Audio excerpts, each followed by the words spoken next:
Most people believe that the secret to becoming wealthy is simple. Spend less, save more, and keep adding money to your bank account.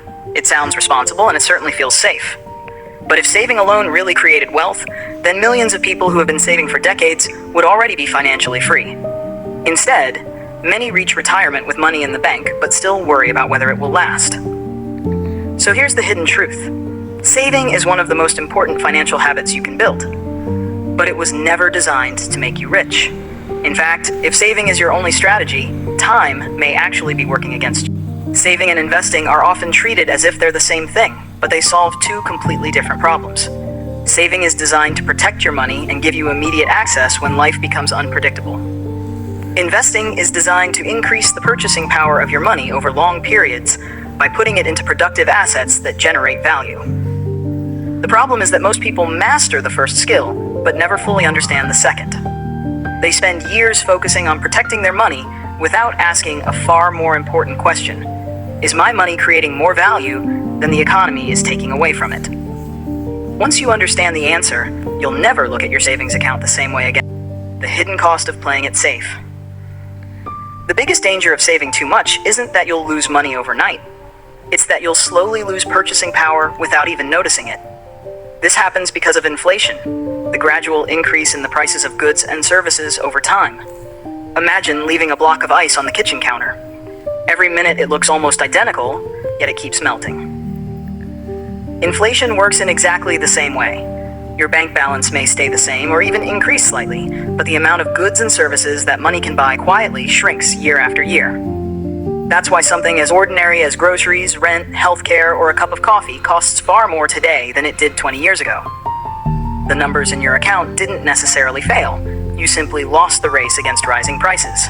This is why economists often describe cash as a short-term tool rather than a long-term wealth strategy.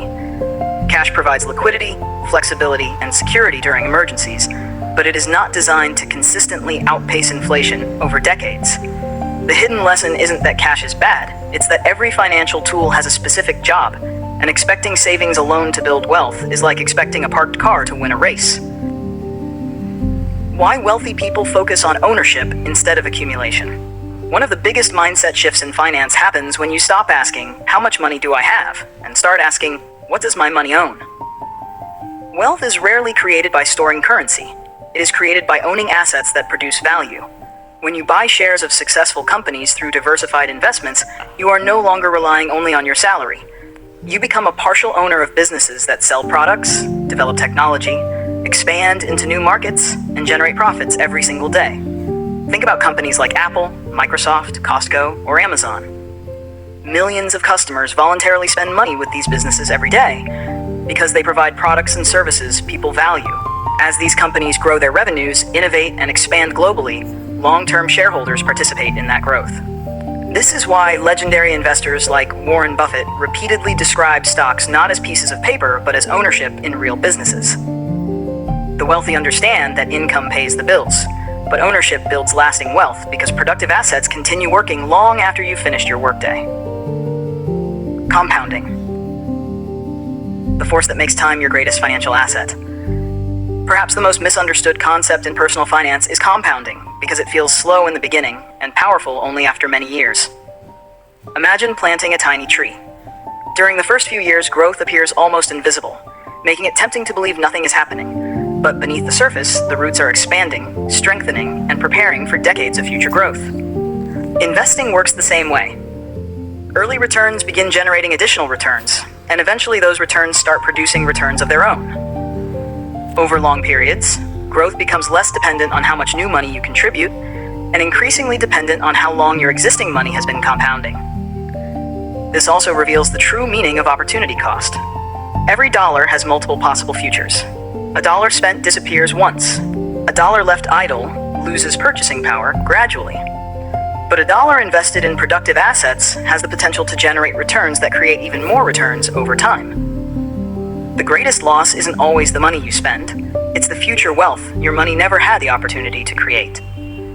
That's why successful long-term investors often prioritize patience over constant action. They understand that time in the market has historically been far more powerful than trying to perfectly predict every market movement. The biggest lesson isn't that you should stop saving.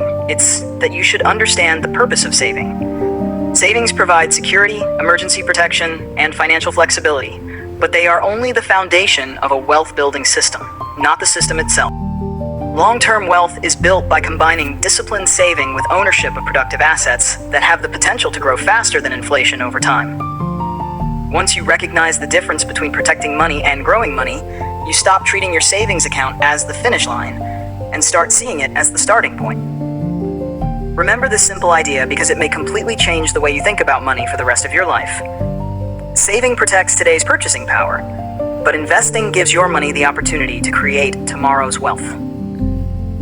If you want to discover more hidden financial systems, money psychology, and invisible rules that shape how wealth is actually built, subscribe and join us for the next documentary.